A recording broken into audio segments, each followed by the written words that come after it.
ನಮಸ್ಕಾರ ಗೆಳೆಯರೆ, ನಾನು ನಿಮ್ಮ ಕಲ್ಲಪ್ಪ ಮಾತಾಡ್ತಾ ಇದ್ದೀನಿ.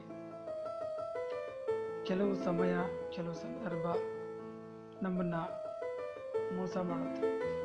ನಾವು ಬೇರೆಯವ್ರ ಮೇಲೆ ನಂಬಿಕೆ ಇಟ್ಟಾಗ ಆ ನಂಬಿಕೆ ನಮ್ಮನ್ನು ಒಂದಲ್ಲ ಒಂದಿನ ಮೋಸ ಮಾಡುತ್ತೆ. ಯಾವ ಥರ ಅಂತ ನೀವು ನನ್ನ ಕೇಳ್ಬೋದು.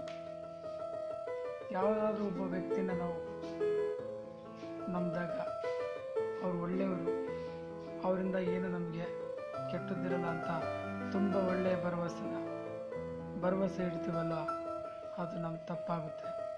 ನನ್ನ ಒಂದು ಎಡಗೈಯಿಂದ ನಂಬಬಾರ್ದು. ನಾವು ಈ ಕಾಲದಲ್ಲಿ ನಮ್ಮ ಕೈಗಳನ್ನ ನಾವು ನಂಬಬಾರ್ದು ಅಂತ ಒಂದು ಕಾಲ ಇದು. ಹಿಂಗಿರುವಾಗ ಯಾರನ್ನೂ ಕೂಡ ನಂಬಕ್ಕೆ ಹೋಗ್ಬೇಡಿ. ನಮ್ಮವರು, ನಮ್ಮ ಸಂಬಂಧಿಕರು, ಇವ್ರು ಹಂಗೆ ಇವ್ರು ಹಿಂಗೆ ಏನು ಕೂಡ ನಂಬೇಡಿ. ದಯವಿಟ್ಟು ನೀವು ನಿಮ್ಮದೇ ಆದ ಒಂದು ಪ್ರಪಂಚದಲ್ಲಿ, ನಿಮ್ಮದೇ ಆದ ಒಂದು ನಾಲೆಡ್ಜ್, ಜ್ಞಾನದಲ್ಲಿ ನಿಮಗೆ ಯಾವುದೇ ಒಂದು ವ್ಯವಹಾರ ಮಾಡಿದ್ರು ಕೂಡ ಈ ಒಂದು ದುಡ್ಡಿನ ವ್ಯವಹಾರ ಮಾತ್ರ ಫ್ರೆಂಡ್ಶಿಪ್ಪಲ್ಲಿ ಇನ್ನೂ ಮಾಡೋಕ್ಕೆ ಹೋಗಬೇಡಿ. ಯಾಕಂದರೆ ಫ್ರೆಂಡ್ಶಿಪ್ಗಳು ತುಂಬ ದೂರ ಆಗ್ತಾರೆ. ದುಡ್ಡಿನ ವ್ಯವಹಾರ ಮಾಡಿದ್ರೆ ಸ್ನೇಹಿತರು ದೂರ ಆಗ್ತಾರೆ. ದಯವಿಟ್ಟು ಈ ಮಾತಲ್ಲಿ ಒಂದು ಲೋಪದೋಷಗಳು ಕಂಡು ಬಂದರೆ ಕ್ಷಮಿಸಬೇಕಂತ ಬೇಡ್ಕೊಳ್ತೀನಿ. ಫ್ರೆಂಡ್ಶಿಪ್ನಲ್ಲಿ ವ್ಯವಹಾರ ಮಾಡಿದನು, ಫ್ರೆಂಡ್ಶಿಪ್ನಲ್ಲಿ ಬಿಸ್ನೆಸ್ ಮಾಡಿದನು, ಎಷ್ಟೋ ಜನ ದೂರ ಆಗಿದ್ದಾರೆ, ಆತ್ಮಹತ್ಯೆ ಮಾಡ್ಕೊಂಡಿದ್ದಾರೆ, ಮೋಸ ಹೋಗಿದ್ದಾರೆ. Be careful.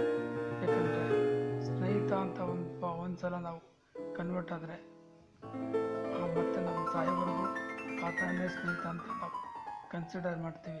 ಆದರೆ ಕೆಲವ್ರು ಹಂಗಲ್ಲ. ಫಸ್ಟ್ ದುಡ್ಡನ್ನ ಕನ್ಸಿಡರ್ ಮಾಡ್ತಾರೆ, ಆಮೇಲೆ ಸ್ನೇಹನ ಕನ್ಸಿಡರ್ ಮಾಡ್ತಾರೆ. ಆದರೆ ಹಂಗಂತಲ್ಲ. ಆದರೆ ಹಿಂದಿನ ಕಾಲದಲ್ಲಿ ನಾವು ಅವ್ರಿಗೆ ಎಷ್ಟು ಸಹಾಯ ಮಾಡಿರ್ತೀವಿ, ನಾನೆಲ್ಲ ಮರೆತು ಈಗಿನ ಕಾಲದಲ್ಲಿ ದೇವ್ರು ಚೆನ್ನಾಗಿಟ್ಟಿದ್ದಾನೆ, ಚೆನ್ನಾಗಿರಲಿ. ಆದರೆ ದೇವರು ಕಾಯುವವನು, ಕಾಪಾಡುವವನು, ರಕ್ಷಿಸುವವನು ಮೇಲಿದ್ದಾನೆ. ಅವನು ಖಂಡಿತ ನಮಗೆ ಕಾಪಾಡ್ತಾನೆ. ಅದ್ರ ಬಗ್ಗೆ ಚಿಂತೆ ಇಲ್ಲ. ನಿಮ್ಮ ಜೀವನದಲ್ಲಿ ಅಷ್ಟೇ ಸ್ನೇಹಿತರೆ. ದುಡ್ಡಿಗೆ ಯಾರು ಜಾಸ್ತಿ ವ್ಯಾಲ್ಯೂ ಕೊಡ್ತಾರೋ, ದುಡ್ಡಿಗೆ ಯಾರು ಜಾಸ್ತಿ ಆಸೆ ಬೀಳ್ತಾರೋ ಅಂಥವ್ರನ್ನ ಅಂಥವ್ರನ್ನ ಫ್ರೆಂಡ್ಶಿಪ್ ಮಾಡಬೇಡಿ. ಫಸ್ಟ್ ಪ್ರಿಪ್ರೇಷನ್ ದುಡ್ಡಿಗೆ ಕೊಡೋ ಅಂಥ ಸ್ನೇಹಿತ ನಿಮ್ಮ ಮೊದಲಿದ್ದರೆ ಆತನಿಂದ ದೂರ ಇರಿ ಅಂತ ಈ ಒಂದು ವಿಷಯನ ನಿಮಗೆ ಹೇಳಲಿಕ್ಕೆ ನಾನು ಬಯಸ್ತೇನೆ.